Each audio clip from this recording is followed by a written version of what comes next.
സമ്പൂജ്യ സദസ്സിന് സാദരം കൂപ്പുകയും നിങ്ങൾ ലോകമെങ്ങും പോയി എല്ലാ സൃഷ്ടികളോടും സുവിശേഷം പ്രസംഗിക്കുവിൻ എന്ന ക്രിസ്തുനാഥന്റെ ആഹ്വാനമനുസരിച്ച് തന്നെ പരിത്യജിച്ച് മലയിൽ ഉയർത്തപ്പെട്ട ഗോപുരം പോലെ, പീഠത്തിന്മേൽ വയ്ക്കപ്പെട്ട വിളക്ക് പോലെ, ലോകത്തിന്റെ ദീപവും ഭൂമിയുടെ ഉപ്പുമാകുവാൻ ക്രിസ്തുനാഥന്റെ വയലിലേക്ക് ധീരതയോടെ ഇറങ്ങിത്തിരിച്ച സഖനത്തിന്റെ പുത്രിയായ ഭരണജ്ഞാനത്തിന്റെ ലിസ്യു എന്നറിയപ്പെടുന്ന ഭാരതത്തിന്റെ പ്രഥമ വിശുദ്ധയാണ് വിശുദ്ധ അൽഫോൻസാമ.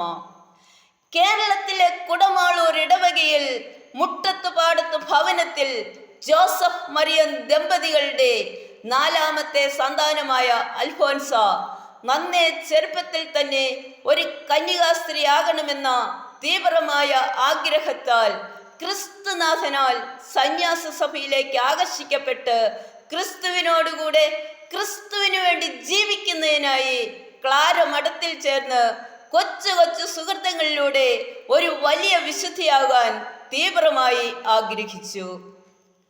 ലോകത്തിന്റെ ദൃഷ്ടിയിൽ അധികം ആരാലും അറിയപ്പെടാതിരുന്ന അൽഫോൻസാമ വിശുദ്ധിയുടെ സോപാനത്തിലേക്ക് പറന്നുയർന്നത് വിശ്വാസമാകുന്ന ആഴക്കടലിലേക്ക് വലയിറക്കി വചനങ്ങളാകുന്ന മുത്തുച്ചിപ്പികൾ ശേഖരിച്ച് ലോകത്തിന്റെ നാനാ തുറകളിലേക്ക് സന്തോഷപൂർവ്വം വാരി വിതറി ക്രിസ്തുവിലുള്ള വിശ്വാസത്തിന്റെ ചൂടും ചൂരും തണുത്തുറിഞ്ഞു കിടക്കുന്ന ഓരോ മനസ്സുകളിലേക്കും പകർന്നു നൽകാൻ തൻ്റെ ജീവിതത്തിലെ സഹനങ്ങളെയും വേദനകളെയും തിരസ്കരണങ്ങളെയും എല്ലാം സന്തോഷപൂർവ്വം സ്വർഗചിന്തകൾ കൊണ്ട് നിറച്ചാണ്.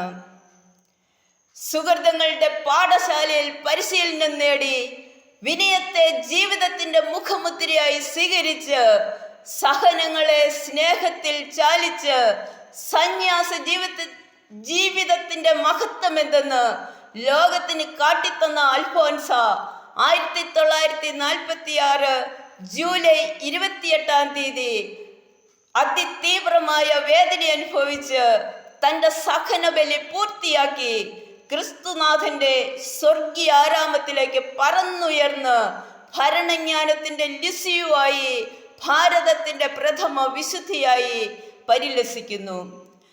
വിശുദ്ധിയുടെ പരിമളം പരത്തുന്ന അൽഫോൻസാമ നാം ഏവർക്കും ഒരു ഉത്തമ മാതൃകയാണ്. നമുക്കും ആ വിശുദ്ധിയുടെ പാദങ്ങളെ പിഞ്ചെന്ന് ആ പടവുകൾ കയറി ചെല്ലുന്നതിനായി പരിശ്രമിക്കാം. നിങ്ങൾക്ക് നന്ദി, നമസ്കാരം.